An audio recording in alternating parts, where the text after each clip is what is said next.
Isi imaze kuremwa, Imana yatandukanije umucyo n'umwijima, nuko umucyo iwita amanywa, umwijima iwita ijoro. Iri jambo ryanditse muri Bibiliya mu gitabo cy'Itangiriro igice cya mbere umurongo wa 3 kugeza ku wa 5.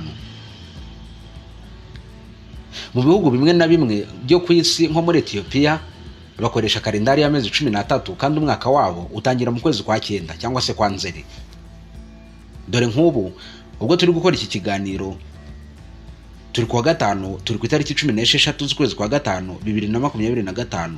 Muri Ethiopia no mu bindi bihugu bagikoresha ibyitwa Julian calendar bageze ku wa 5 ku itariki 8 z'ukwezi kwa 6 2017, imyaka 7 nyuma. Byagenze bite ngo ibihugu bimwe byo ku isi harimo na Ethiopia nk'igihugu cy'abaturanyi dusangiye umugabane kibe gituye inyuma y'ibiheho imyaka 7 yose? Ikindi kintu gitangaje turavugaho muri iki kiganiro ni ukuntu ukwezi kwa 10 mwaka w'1582 kwagize iminsi 20 yonyine, mu gihe mu busanzwe amezi ageze umwaka agira hagati y'iminsi 28 na 31. Nishimiye kubana namwe muri iki kiganiro kandi bahaye ikaze. Nitwe Twana Abakwizera Imana. Mu mwaka wa 45 mbere ya Yesu, umujenerali w'Abaromani akaba n'umunyapolitike Bwana Gaius Julius Caesar yatangije ku mugaragaro ikirangaminsi cyangwa se kalendari, akaba yarayise Julian calendar. Julian n'ubundi n'izina rye. Mbere ya Julian calendar, Abaromani n'isi yose muri rusange bakoreshaga kalendari gakondo yari ishingiye ku mwaka w'ukwezi. Iki gihe babaraga ku mwaka ugira iminsi 355. Julian calendar iyo yakozwe ishingiye ku mwaka w'izuba, umwaka w'iminsi 365. Kuva ku itariki ya mbere y'ukwezi kwa mbere muri 45 mbere ya Yesu, Julian calendar yatangiye gukurikizwa mu bihugu bitandukanye ku isi, cyane cyane byo mu burengerazuba bw'isi. Byarakomeje kugira mu binyejana 16 byose byakurikiyeho. Julian calendar yagendeweho igihe kirekire, gusa hashize imyaka 131 hazamo ikosa.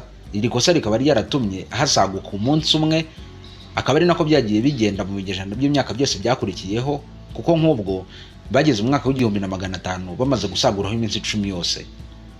Mu kwitegereza ibi, mu 1582 nyir'ubutungane Papa Gregoire wa 13 yahinduye ikirangaminsi nawe yita Gregorian calendar.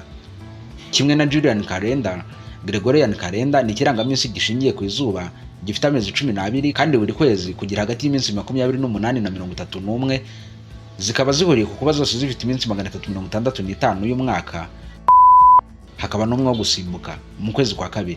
Bitandukanye na Julian calendar, Gregorian calendar isimbuka umunsi buri myaka 3.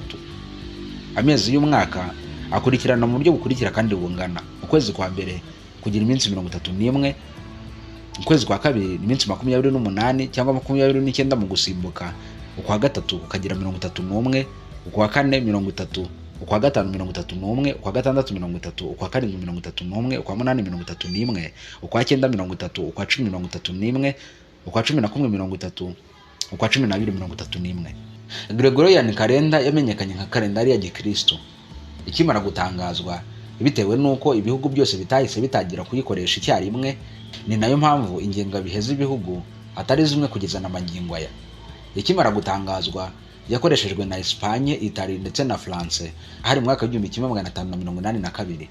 Gusa nk'Ubwongereza bwayikurikije mu mwaka w'1752, Ubugiriki mu mwaka w'1922, ndetse kugeza n'ubu hari ibihugu bitari byahindura ikirangaminsi cyabo bakigendera ku byitwa Julian calendar. Orthodox calendar ikoreshwa muri Ethiopia ikomoka kuri Julian calendar. Iyi calendar igira amezi 13 kandi buri kwezi kugira iminsi 30. Ibi bituma umwaka wabo uba inyumaho imyaka 7. Idini rya Orthodox riniganje cyane mu gihugu cya Ethiopia, batekereza ko isi n'ijuru byaremwe mu kwezi kwa 9. Ibi binatuma ari nabwo umwaka wabo utangira nyine mu kwezi kwa 9 aho gutangira mu kwa mbere. Nk'ubwo uyu munsi turi kuwa 5 ku itariki ya 16 y'ukwezi kwa 5 2025, bo bari kuwa 5 ku itariki 8 z'ukwezi kwa 5 2017. Kimwe na Eritrea, amezi 12 agize ikirangaminsi cya Ethiopia agira iminsi 30, naho kwa 13 kukagira iminsi 5. Ubwo mu bihugu bikoresha Gregorian calendar, umunsi w'umwaka mushya wabo utangira ku itariki ya mbere y'ukwezi kwa mbere buri mwaka, mu gihe muri Ethiopia ho umwaka wabo utangira ku itariki 11 z'ukwezi kwa cyenda.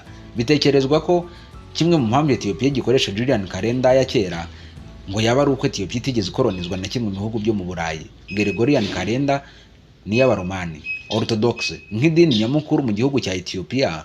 Bemera ko Yesu yaba yaravutse imyaka 7 mbere yuko batangira kubara, mu gihe Gregoire we yatekereje ko umwaka Yesu yavutsemo ari nawo batangiye kubara mu mwaka wa mbere. Buri mwaka mu gihugu cya Ethiopia ku itariki ya mbere y'ukwezi kwa karindwi aba ari ibirori bya Noheli kuri bo.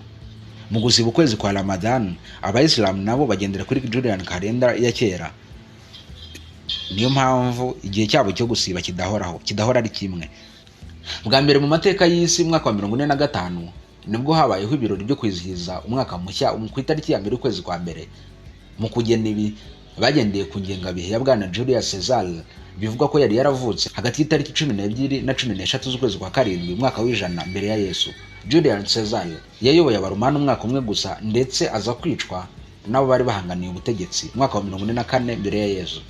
Na n'uyu munsi nk'uko Julius yabigennye, buri mwaka ugabanyikana kabiri ukwezi kwa kabiri kwawo kuba ari igiharwe. Igiharwe ni ukuvuga ko kutagabanyikana kabiri. Mu kumuha icyubahiro, Julius amaze kwicwa bamwitiriye ukwezi kwa karindwi, bivuga ko ari nako yari yaravutsemo, bakwise July cyangwa se Julius.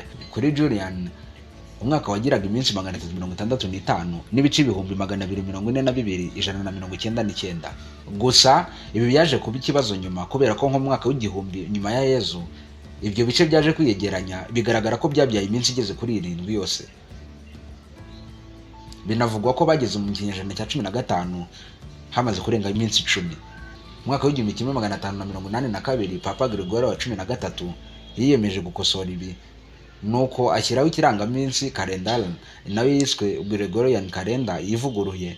Yavugaga ko buri nyuma y'imyaka 4 hazajya habaho ibyo yise leap year, aho uwo mwaka uzajya ugira iminsi 366, kandi ni nako byagenze kubera ko buri kwezi kwa kabiri kwawo kugira iminsi 29. Mu 1582 nibwo Papa Gregoire wa 13 yacapaga calendar ivuguruwe yasohowe ihinduwe, ndetse by'umwihariko ukwezi kwa 10 kwayo kwari kugizwe n'iminsi 20. Ni ukuvuga ko yageze ku itariki ya 4 agasimbuka agahita agera ku ya 15. Ni naho dusoreje ikiganiro cyacu cy'uyu munsi, kandi tubashimira ko mutwumva. Ni Tonto Nabakwizera Imana, mwagize neza kudutega amatwi.